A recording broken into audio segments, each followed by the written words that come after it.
Hello everyone, welcome back to my channel. তোমরা সবাই কেমন আছো? আশা করছি তোমরা সবাই ভালো আছো, আমি ভালো আছি। তো আজকে তোমাদের কাছে নিয়ে চলে এসেছি গাজরের হালুয়া। তো ভাবছি কি সিজন শেষ হয়ে যাচ্ছে, তো গাজরের হালুয়া একটা লাস্ট খাওয়াই যায়। তো দেখো আমি কীভাবে তৈরি করি সেটাই তোমাদেরকে শেয়ার করব। আর তোমরা কি করে গাজরের হালুয়া তৈরি করো সেটা আমাকে অবশ্যই বলবে।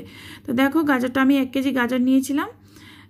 তো এটাকে ভালো করে পরিষ্কার করে ধুয়ে মুয়ে নিয়েছি, ছুলে নিয়েছি।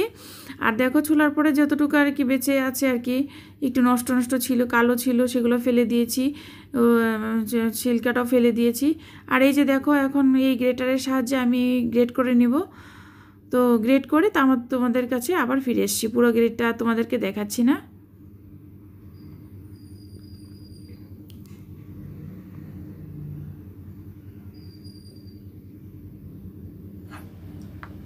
তো দেখো এই যে গ্রেট করা হয়ে গেছে।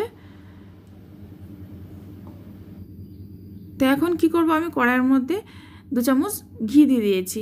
ঘিটা গরম হওয়ার পরে আমি সেই কড়াইয়ের মধ্যে আমি গ্রেট করে রাখা গাজরগুলো দিয়ে দিচ্ছি।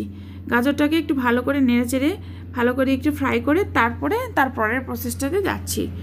আর আমরা বুঝতেই পারবো সেটা ফ্রাই হয়ে গেছে, কেন কি অনেকটাই কমে যাবে, ফ্রাই হওয়ার পরে অনেকটাই কমে যাবে।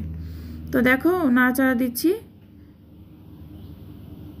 তো এটাকে হালকা আছে ফ্রাই করে নিব।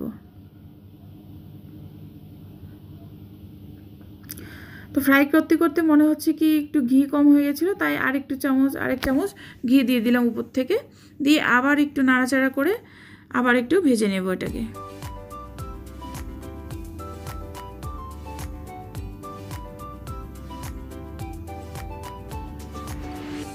তো দেখো ভাজা হয়ে গেছে। ভাজা হওয়ার পরে অনেকটাই কমে গেছে, দেখছো, বুঝতে পারছো তোমরা অনেকটাই কতটুক ছিল আর অনেকটাই কমে গেছে। আমার এটা ভাজা হয়ে গেছে। এখন কি করব, আমি এই যে বড় কাপ দিয়ে আমি 2 কাপ গায়ের দুধ নিয়েছি, 2 কাপ দুধ ঢেলে দিব আর কি, 2 কাপ দুধ নিয়েছি।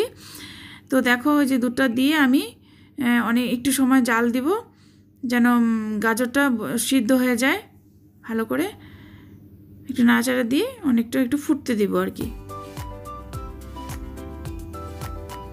তো দেখো অনেকটা ফুটে গেছে। এখন একটু টেস্টটা বাড়ানোর জন্য আমি কি করছি, গুঁড়ো দুধ দিয়ে দিচ্ছি। 2 চামচ গুঁড়ো দিয়ে দিচ্ছি এভরিডে, সেই দুধটা দিয়ে দিয়েছি। দিয়ে ভালো করে মিশিয়ে আবার একটু নাড়াচাড়া করে রেখে দিচ্ছি।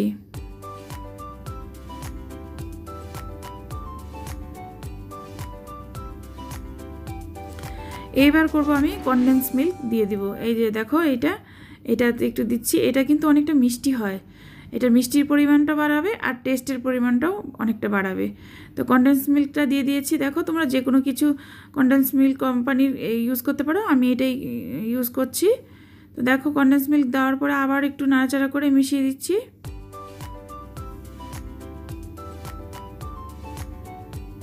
তো এইবার কি করব, কনডেন্স মিল্ক দেওয়ার জন্য আমার অনেকটাই মিষ্টি ভাব এসেছে, তাই হালকা একটু চিনি দিচ্ছি।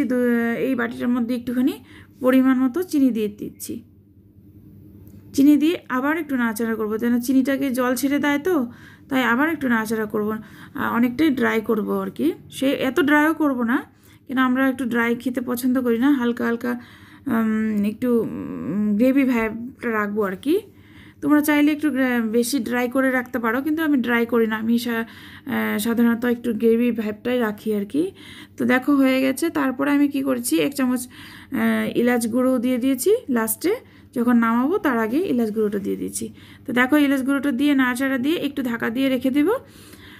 তারপরে আমার তৈরি হয়ে যাবে গাজরের হালুয়া, একদম পুরোপুরি তৈরি, এখন খাওয়ার জন্য রেডি হয়ে গেছে। দেখো এই তো হয়ে গেছে।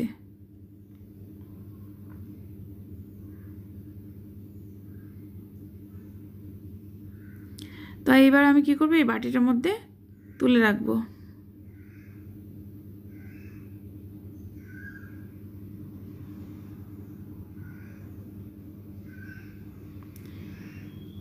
তো এই দেখো কি সুন্দর হয়েছে, তাই না?